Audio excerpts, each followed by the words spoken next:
Hello, hello, hello. This is 8th House Goddess. Coming with the video that I promised I would do yesterday for, guess what I have? My new deck. And it is the Oracle of Pluto.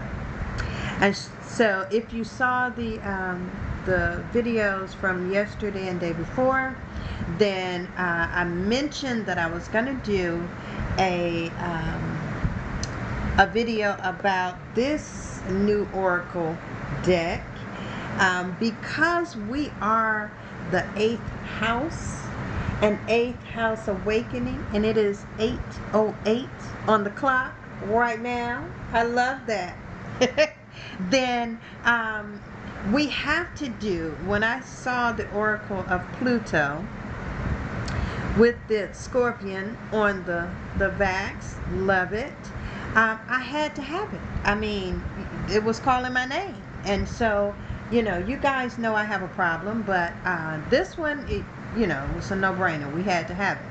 And so this is going to help us do some shadow work, really tapping into the self and coming to understand or overstand where it is that we need to tap into in terms of shadow work. Now, I always have a new deck.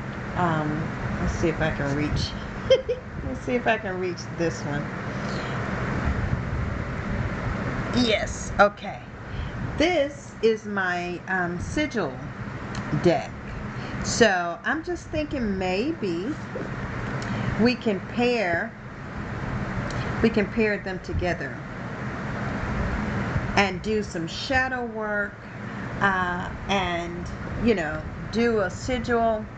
It is to manifest and to empower us. So maybe we can pair the shadow work, the Oracle of Pluto. Let's see. Written by Aubrey Houndshell, illustrated by Rose Idez, and it was like 20 bucks. So let's see what we can see from the Oracle of Pluto deck. And I'm going to read it from the book because and it's interesting, the cards. I'm just going to show you one. They are, what do you call it, shadow puppets or whatever that you make with your fingers on the wall, the shadows. So I thought that was really cute. So yes, if this is your first time here, thank you so much. Welcome in. And for my, faithful and long-time subscribers, welcome back. I appreciate your energy so very, very much. To those that have a heart to donate to the channel, thank you, thank you, thank you. Thank you. I cannot thank you enough. I greatly appreciate it. For those who have already sent in your questions by email, I appreciate you. And those who have already set up their personal reads, again, thank you. I appreciate any way that you exchange energy with me and the channel. Now, if nothing more than give us a thumbs up, leave a comment, share the channel, please, and by all means, subscribe if you haven't. And I'm going to send you the biggest ball of love and light. Okay? Now, having said all of that, let's take a look at the Oracle of Pluto. It's a 55 card. Exploration of the undiscovered self. I like that. So let's see what we can tap into.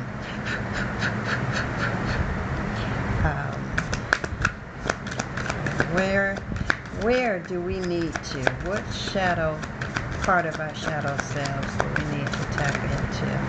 Spirit, give us a focal card, energy card.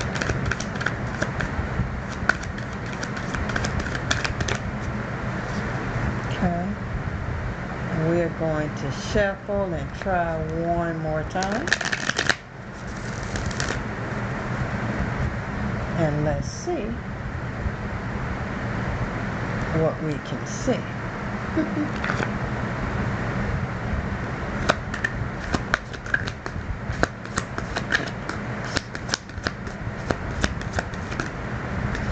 Okay, thank you. We appreciate it. And here's one already turned over. Oh, it's a couple, so we'll take them both. Why not? If we get to them, we get to them. If we do not, we do not. Okay? Now, aren't the colors beautiful? So we have hawk. And can you see how they're making the hawk with the hands, the shadow against the wall? That's so cute. And the vibrant colors, hawk. Okay. And then cub, as in a bear cub. Now I'm going to think that that has something to do with, you know, being protected and being, you know, protected as a child. And then we have giraffe. Now, I haven't been through the cards like that, but I'm going to say giraffe has something to do with maybe heaven and earth, because the giraffe is so tall, you know, that their head is almost in the clouds, you know. So perhaps, you know, keeping us grounded, but also reaching for the heavens. And then we have house cat. A house cat. And I'm going to guess house cat has something to do with intuition, animal, totem, perhaps, being domesticated in some way. So let's go to the book and see. Ideally, we have hawk, which a hawk flies, you know, high in the sky. They have a better perspective.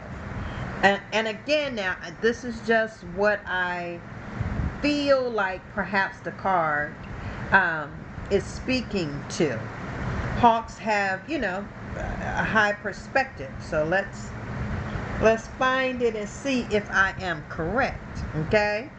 All right. It says hawk. I should have got my glasses. Intelligence, independence, adaptability, and clarity. Hawks inhabit every single continent except Antarctica. Because of the vast diversity found in the environments they inhabit, hawks are incredibly adaptable creatures. Thanks to their prevalence, almost every ancient culture has lore surrounding the bird of prey. Many put hawks in the same category as ravens, owls, and other creatures known for their sharp intelligence, and scientists do as well. Again, I need my glasses. To see the hawk in your reading is a call to check in on your current state. Are you seeing things clearly? There is likely a situation at hand that is asking for a certain amount of flexibility on your part, but you may feel resistant to bending. Be careful that your stubbornness hasn't clouded your vision to your own detriment. This moment calls for some self-awareness and brutal honesty about the role you're playing in your own life and whether you are self-sabotaging. And that is the hawk, to see clearly, to adapt to the situation at hand. To come up a little higher is what I feel. To come up a little higher and and look at it clearly, and then make the necessary adjustments. Because sometimes we get so, you know, grounded in what it is that we think or want. I know I do. That, you know, we are unmovable. And sometimes we need to be a little bit more flexible. Let's see, cub. Let's see if I can find cub. The only thing that I can say I do not like is that it's not in alphabetical order. The cards are not in any specific order. They have an index up front in the little book. Let's see if I can show it to you.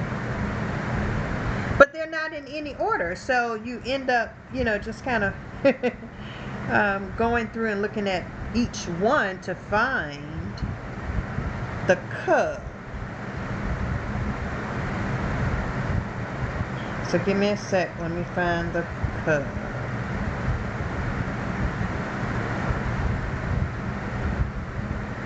No, I really don't see it, guys. That's bad. I see crab. Huh. Wow, okay. I don't see cub, so I'm gonna go to the next one and we'll come back and find cub, because it's not it's not on here. Wow.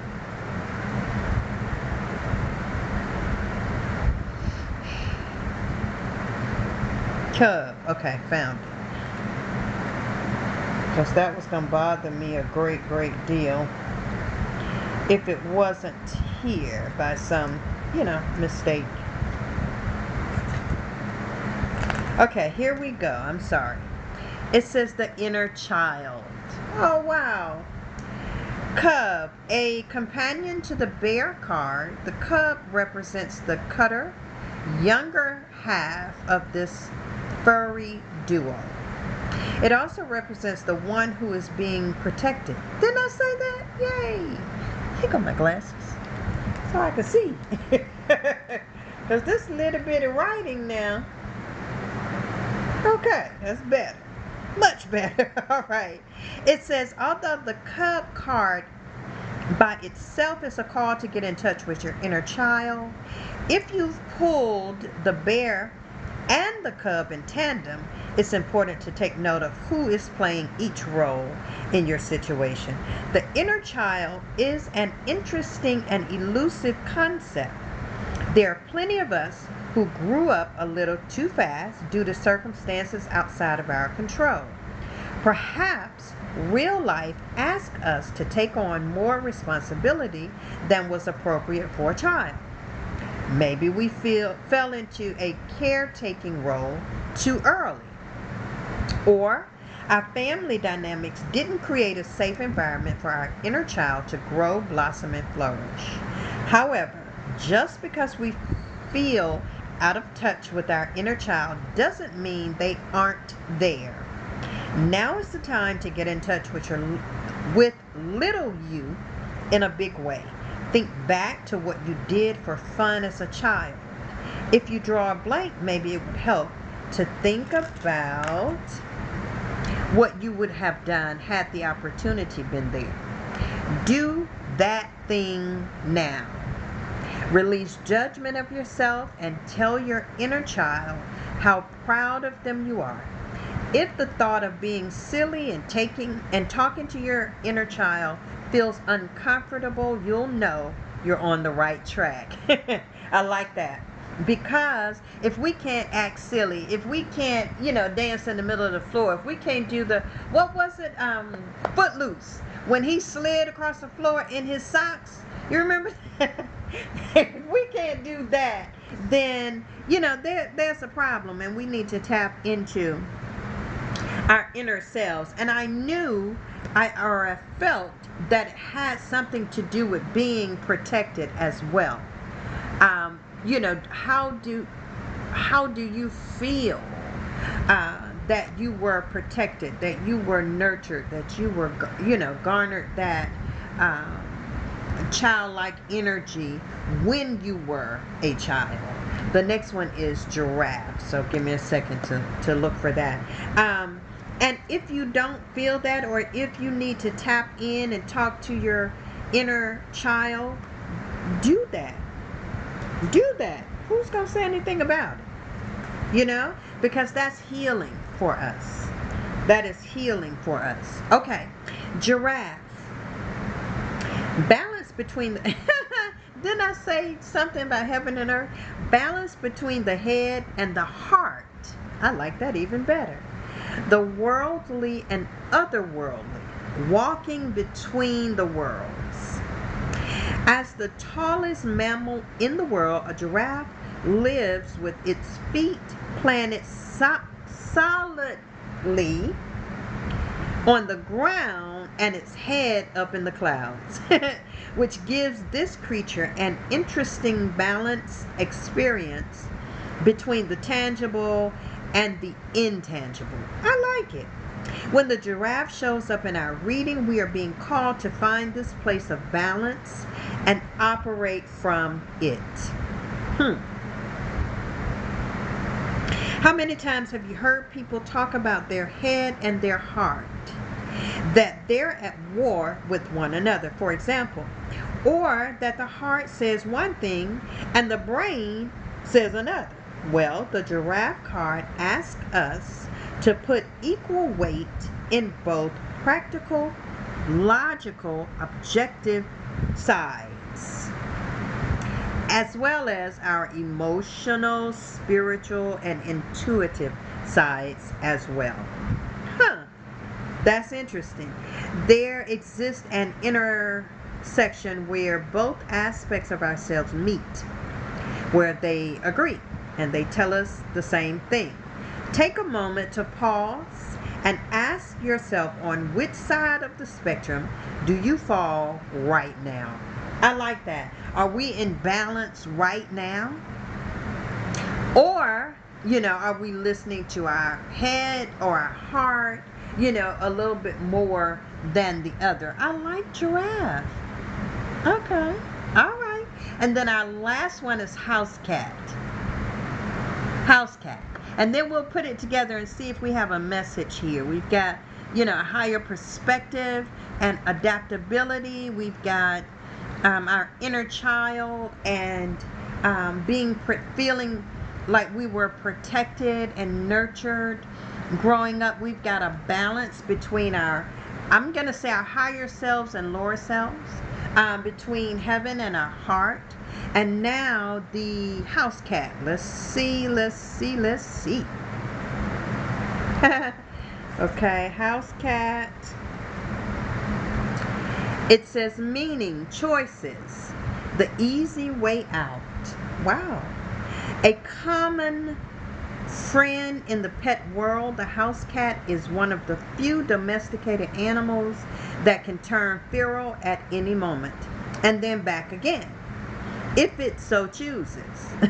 I like that. The same dichotomy is present within this card. In a reading, the house cat asks us about the decisions we're making and whether they are in alignment with what we truly want, believe, or need. Now it takes us back to balance, the balance of the giraffe between our heart and our head, right? The house cat does. Okay. As humans, we are prone to taking the path of least resistance, the comfortable, familiar path. But just because something is comfortable doesn't always mean it's good. It's time to get honest with yourself. Are you moving toward growth, toward your desires, toward your needs? Or are you staying sedentary and complacent because at least you know what to expect? Wow. Okay, that's talking to me. Think of the feral nature a cat never loses. There's a part of you that is also begging to be free, to be wild, to embrace the risk of trying something new. It's highly likely that this is the truest version of yourself. So let that part out of the house. Wow. Okay, that's cute. Isn't that cute? I like it. So, okay, so we're going to be flexible and take on a higher perspective with the hawk. We're going to tap into our inner child and release some of that pent up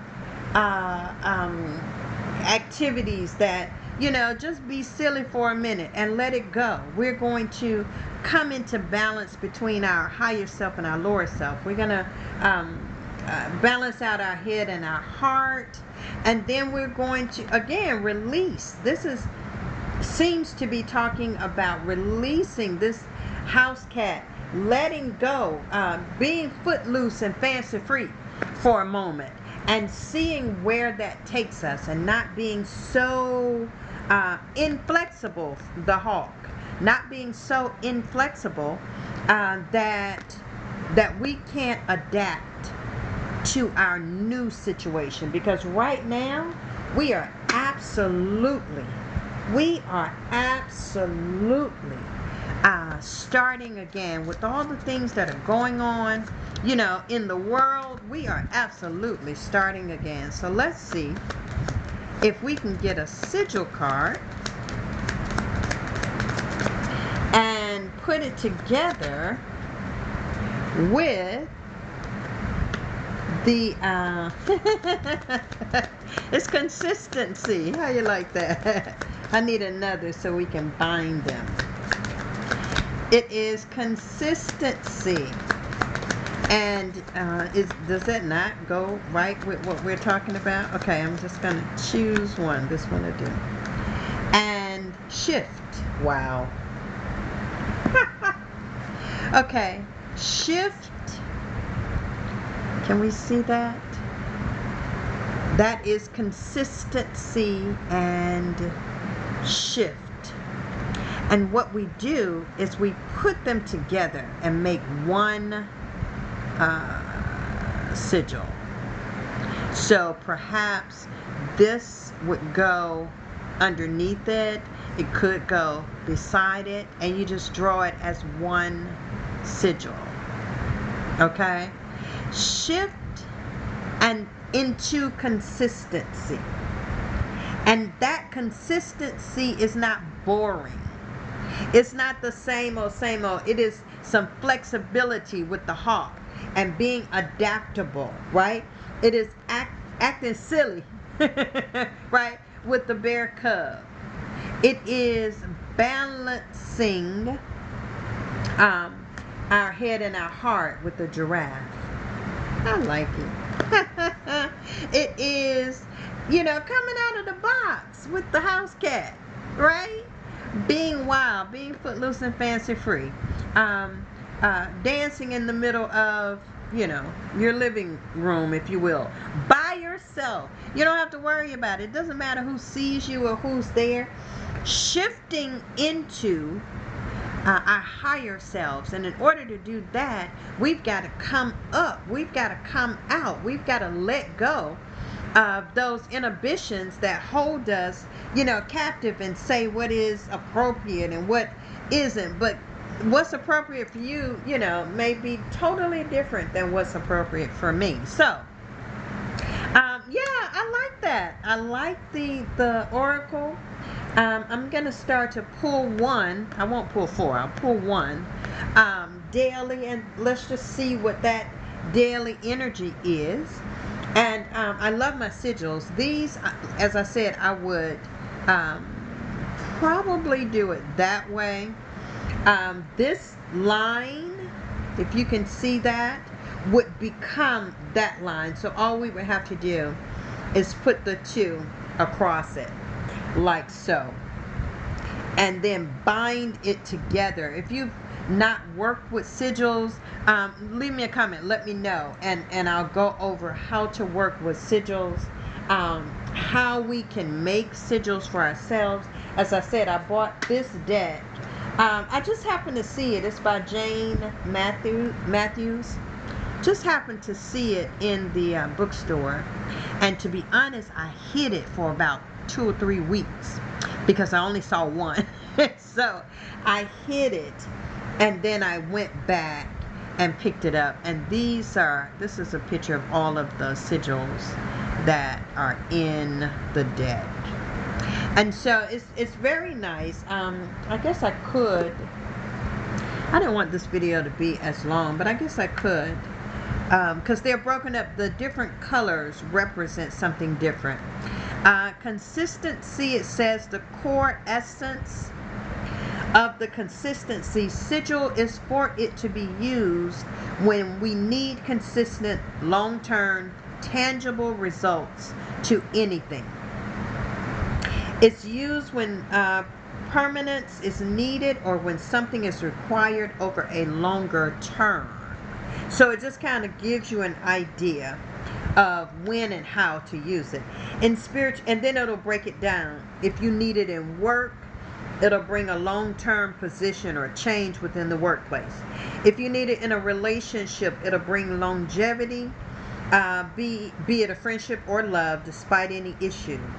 If you use it in health issues, it should be used to suggest long-term health, to provide courage to a person who is struggling with any health issues.